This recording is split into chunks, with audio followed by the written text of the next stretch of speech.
Sani Dimelang Nidiseki. Hello everyone and welcome to the one-on-one sessions with Gogo Musore, and I'm your host, Gaga M. Giving you guys tips, lessons, and teachings on everything spirituality.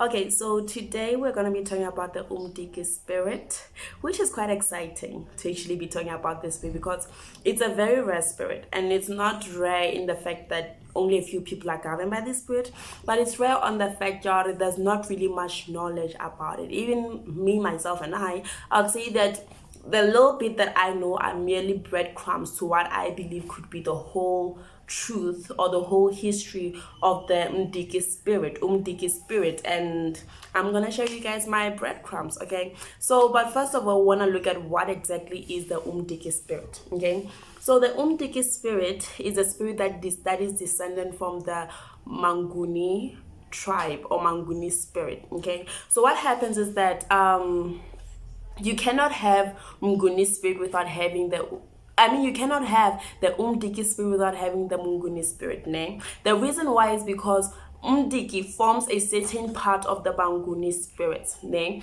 And when it forms a certain part of the Banguni spirit, it also forms a part of the Bantu tribe. When the Bantu tribe, the thing that I feel like has been misled to us a lot is the fact that we all assume that the Bantu tribe actually people from like Zulu people in a sense, ne? That's what I always thought my whole life, like Bantu people are like Zulu people and whatnot, or they're only South African people, whereas in reality Africa, or us Africans in this huge continent, we are all from a certain part of Africa, which is West Africa, and from there onward we migrated to different parts of Africa, and some of our ancestors actually moving to Southern Africa, which then made us South Africans. But at the same time, them originating from the same part means they, like certain ancestors of ours, are similar to like some of our ancestors could be related to people in West Africa and whatnot. But all in all, these are people who form the Bantu tribe, and people that are governed by the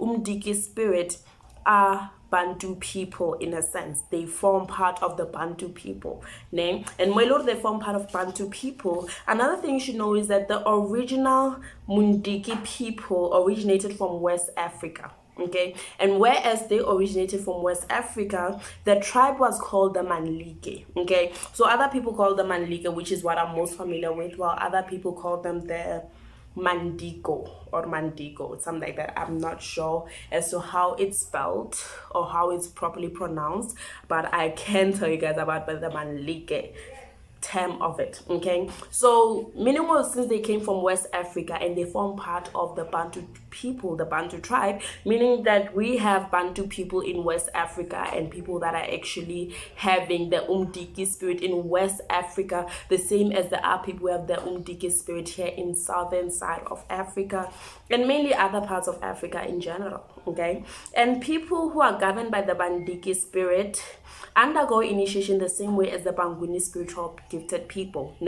So the spiritual process of it all is pretty much the same process, but is that thing out when you have the Bandiki people, the Umundiki spirit governing you, there's gonna be certain things that are added by your Gobela to appease that particular kind of spirit. But all in all, the entire initiation is gonna be the same as the one who as people or as the person who's initiating for Munguni alone. But like I said, you cannot initiate for Bandiki or Umdiki without the Munguni spirit being appeased, because it's pretty much they go together. They are like a finger and a nail. They are always together in a sense.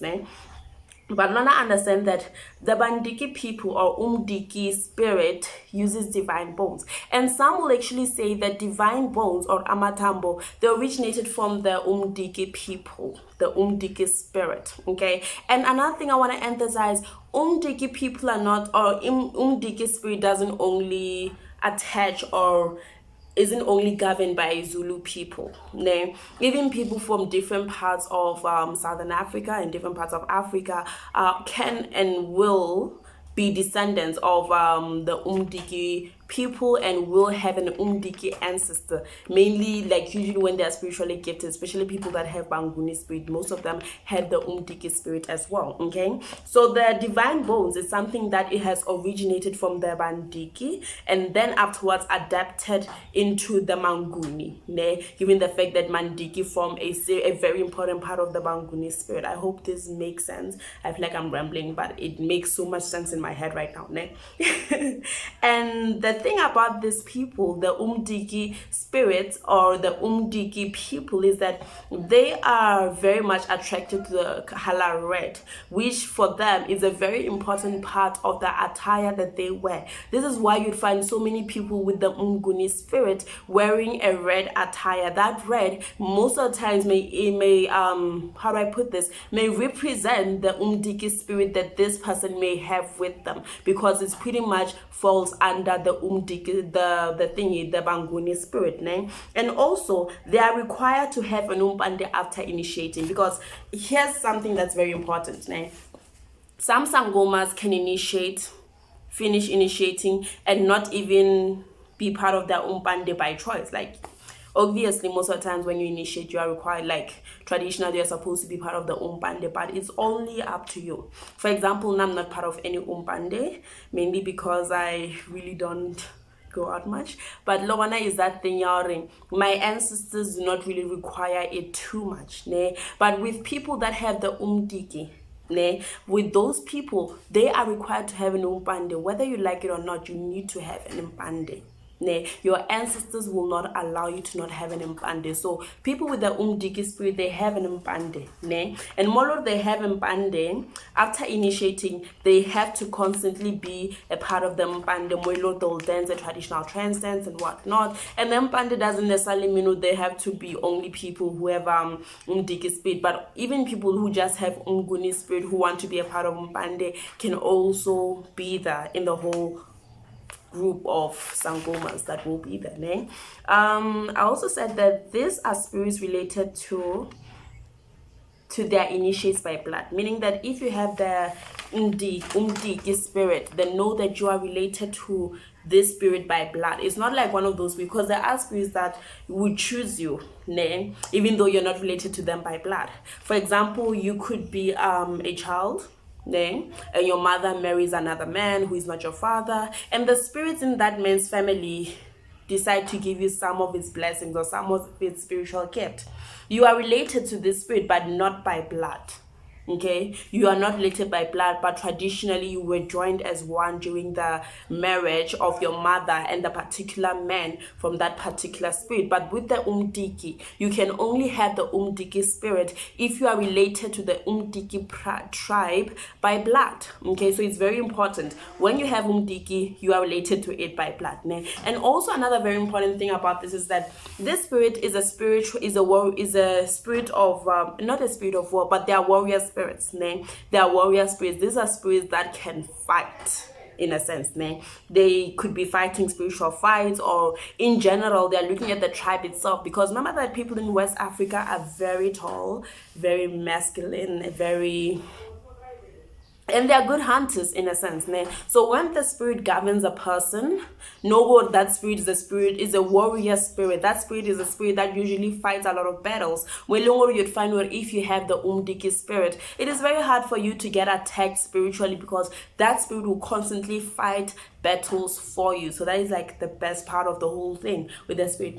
But what exactly are the signs that you may have an Umdiki spirit? Okay, so first of all, you will experience sicknesses, pains in your body, headaches, muscle aches, all those things that you would actually normally experience when you have the Banguni spirit, or when you are governed by Umdiki spirit.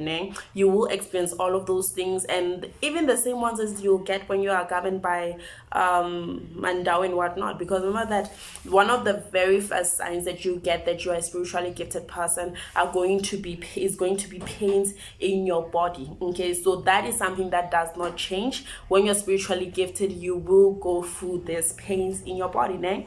And also, one of the most important things that you will notice when you have an Umdiki spirit is that you will have dreams whereas you see yourself, or rather see different African places, like places that you've never went to, places that you didn't even know existed. You will see them. You'll see yourself in the wilderness. You'll see yourself looking at the world through the looking glass. It's almost like you're being shown a map of a particular place and you don't even know this place. So that is the first thing. Or even in that dream, when you're in a particular place, you'll know, okay, I'm actually in let's say Congo, type of thing. So that's the thing about the spiritual dream. Mainly are places that you do not know about, but mainly they're going to be African places. Okay. Number 3, you dream of giants. Okay, because remember that people from West Africa, like I said, they're very tall and masculine and very chocolate. I don't know, guys, I actually love how they look physically. Like, it's just nice. Okay, so you'll find yourself having dreams of seeing people that tall, people with the same skin complexion, people with the same masculine type of figures and whatnot. And sometimes you'll feel as though you're seeing giants, because some of them will be abnormally huge while others are just normally tall people. And also another thing that you'll also see is that the people are going to be built, and often South African people will say, okay, I dreamt of a foreigner and whatnot. So that's just how I'm going to put it in a way. Okay? So you're going to see those type of people in your dreams. And sorry about that. And number 4, which is one of the signs, the fourth sign as to how you see that you have an Umdiki spirit, is that you'll actually dream of herbs and a herb crush, you know that thing, but the wooden one. Because, you know, this day now we're using the metal one. It really isn't working so well for some of us, but we see it, which is cool. So you're gonna see herbs, and you're also gonna see herb crushes, man. For the spirit, né?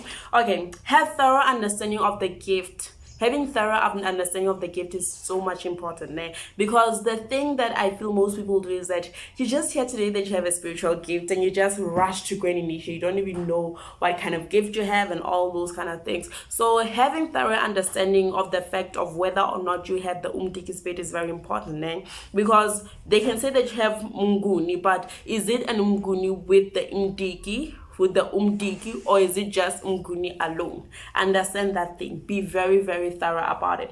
Number 2, know that your initiation will be that of Banguni, but it will also include teachings of Mandiki. Okay, so like I said, the Bandiki or Umdiki spiritual initiation is the same one as the Banguni spiritual people initiation. However, there will be certain teachings added to you as a person who has Umdiki to actually help finish the entire process of your initiation, but everything stays the same. Okay.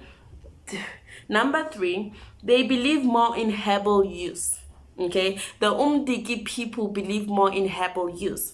So when you are initiating, or when you have the Umdiki spirit, you will be using herbs more often than all the other sangomas. So if you have Umdiki, like an Umguni alone, that means that you will be dealing with herbs alone. You will not be using diwash or any other herbal remedies, or remedies that are not traditional herbs. You're only going to be able to use those herbs. That's why you find out there are people who are spiritually gifted, and whenever they go out and look for help from maybe a prophetic person, those things do not work for them. It's mainly because the ancestors that govern them practice herbal use, or only allow herbal things like African herbs or traditional herbs to be used on this particular person to fix whatever problem they have. So using other things will actually in turn cause a lot of problems and cause your ancestors to fight, and maybe sometimes it can even block some of your ancestors, So I said they believe more in herbal medicine. So most people with the Umdiki's tribal ancestor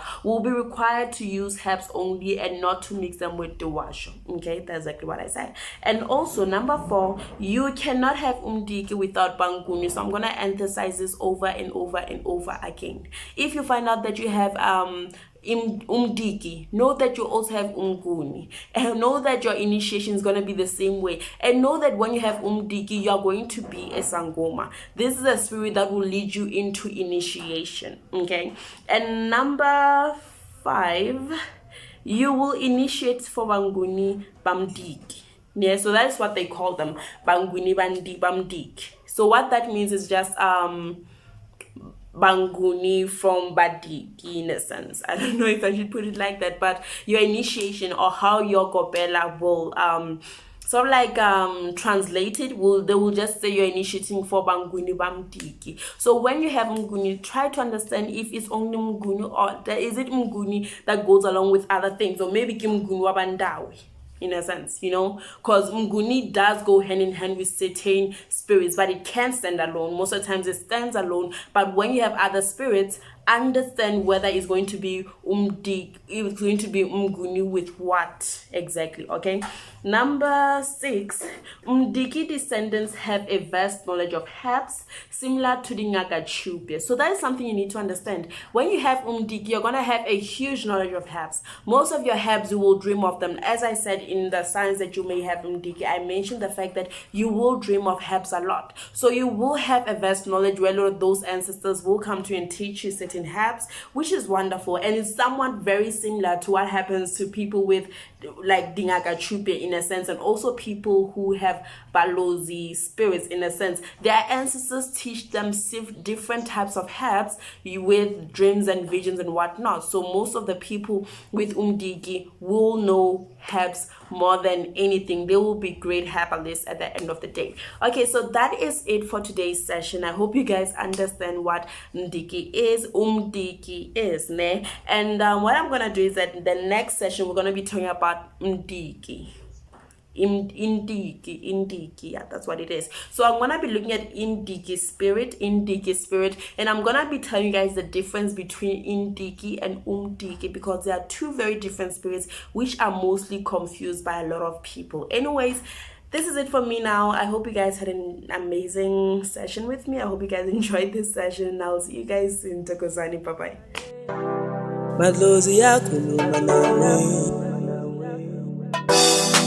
Nkulunkulu akuketangane